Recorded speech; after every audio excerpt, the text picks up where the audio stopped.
nagbibigay sa akin talaga ng lakas ay, syempre, mga mahal ko sa buhay, mga kaibigan ko na nagpapaalala sa akin kung bakit ko ginawa ito. Kung why did I even do this in the first place? Para makatulong sa ating mga kababayan, mapabuti ang buhay nila. Naniniwala kasi ako na ang punot dulo ng problema, krimen man o droga o korupsyon, ay kahirapan. Kailangan mabigyan ng sapat na pagkakataon lahat. Kaya nga, yun ang nagbibigay lakas sa akin. Yung mga gusto ko sanang programa na gawin para sa ating bansa na kahit mahirap ka, pwede kang mag-aral ng libre sa college. Lahat ng ating mga anak, mapakain ng libre sa mga public elementary schools. Mabigyan ng trabaho at permanenteng trabaho ang ating mga kababayan. Yan ang nagbibigay sa akin ng inspirasyon na ipagpatuloy kahit mahirap ito.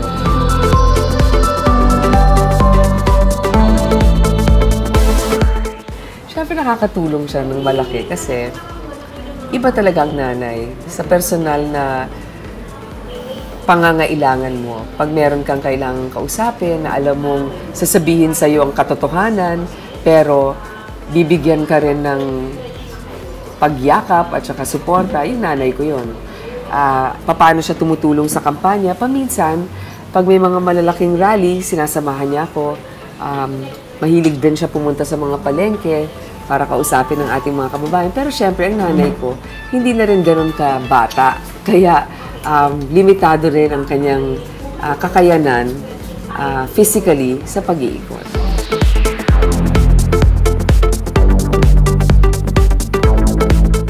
Para sa akin, ilahad lang yung katotohanan. Totoo, maikli ang aking paninilbihan sa gobyerno. Pero din sa maikling panahon naman na yon, sinikap ko na gawin ko ng maayos ang aking trabaho. Yung aking mga ipinangako nung tumakbo ko bilang senador ay akin rin natugunan. Katulad ng pakikipaglaban para may kalayaan tayong busisiin ang transaksyon ng gobyerno, yung Freedom of Information na pasa natin agad sa Senado at malakas na bersyon nito. Ang isa pa na aking mga batas na naipasa, katulad ng pag merong kalamidad, libre dapat ang text alerts para naman malaman ng mga kababayan kung ano nangyayari. Pangatlo, yung pakikipaglaban sa droga, ginawa natin na hindi na madadalian ang mga may pera na makalaya dahil lamang sa teknikalidad. Ginawa natin na mas madaling matunton base sa nakalap na ebidensya kahit hindi kompleto, basta lamang may malakas na ebidensya, pwede na silang makulong. Yan ang three witness rule na ginawa nating kahit na dalawa lang, pwede na. Mahabang teknikalidad na eksplanasyon ito. Pero ang masasabi ko, mas madali nang mailalagay sa kulungan ang mga nagtutulak ng droga sa makatarungan at mabilis na paraan.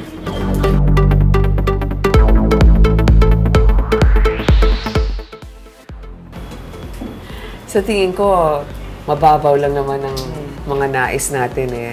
Katulad ng makatulog ng mas mahaba-haba, magkaroon ng mas maraming oras sa mga anak mo. Siyempre, yun ay medyo nagkulang itong mga nakaraang buwan sapagkat marami tayong dapat puntahan ng mga bayan at probinsya. Hindi ko rin masyado nakikita ang aking pamilya at talagang kulang sa tulog. Pag nahalal kayo, mas dadami naman ang anak niyo. Dadami ang anak ko? Pilipino. Oo. Akala ko mga anak pa ako ulit. Hindi na yata pwede. Pwede pa rin, pero para pahirapan na yun. Siyempre, sabi nga ng nanay ko sa akin, na pag ako'y nanalo, ang pamilya ko na ay ang sambayanan. Sapagkat yung kanilang kapakanan, ang dapat unahin naman talaga. Pero syempre, hindi mo mayaalis. Ang lambing talaga ng mga anak mo, hinahanap-hanap mo. At sa ating mga kababayan, ang karanasan ko bilang isang nanay, ang nag-uudyok rin sa akin na dapat bawat pamilya sa Pilipinas ay makaramdam ng seguridad. Seguridad na hindi sila aapihin, ligtas ang kanilang mga anak saan pumunta, na hindi mapapagbintangan ang kanilang anak na magkakaroon ng diskriminasyon laban sa kanila, pero higit sa lahat, na may sapat na pera para makabili ng pagkain, makapagpaaral, makapagpagamot. Yan naman ang ating ipinaglalaban. Ito yung mga masasabi ko sa inyo, na ang 6 na taon ay magdedetermina kung ang ating bansa ay aangat palalo o mas lalo pang lulubog.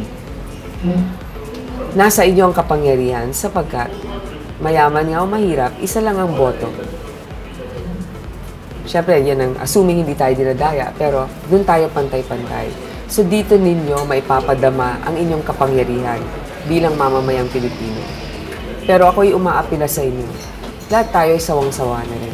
Sa sistema ng korupsyon, disappointed tayo ng bagal, hanggang ngayon ang haba ng pila, sa pagkuha lang ng lisensya, sa pag-apply ng negosyo, sa pagpunta sa MRT, lahat tayo pikon na. Pero ang solusyon dito ay ito. Isang mapapagkatiwalaang leader na mabilis kumilos. Nabibigyan kayo ng patas na pagkakataon na depensahan ng inyong sarili sapagkat, di ba minsan, pag masyado tayo nagmamadali at shortcut natin ang proseso ng batas, mas lalo tayo nalulubog sa problema. Kaya, para sa ating mga kababayan, bilang isang nanay, bilang isang babae, nakikita ko tong isang advantage para sa atin sapagkat ang nanay nakakaramdam anong kailangan ng pamilya at gagawin ang lahat para protektahan ang kanyang mga anak. Ganun din ang nais ko sa ating bayan. Sa challenge ko sa inyo is a one-word association lang. Nako. We'll give you a name and then give me the word that closest. I don't know how fast I can come up with a word, but yes, go ahead. FPJ. Love. Rodrigo Duterte. Mayor. Jojo Marbina. Challenged. Marojas.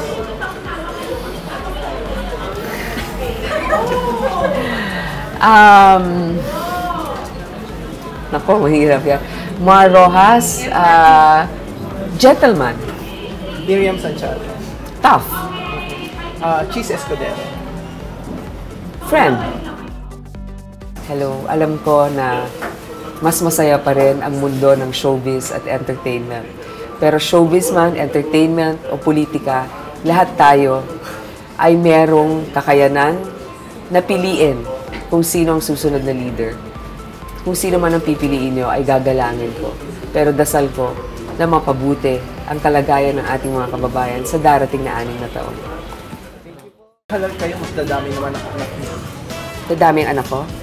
Pilipino. Oo. Akala ko manganak pa ako ulit. Hindi na yata pwede. Pwede pa rin, pero para pahirapan na yun.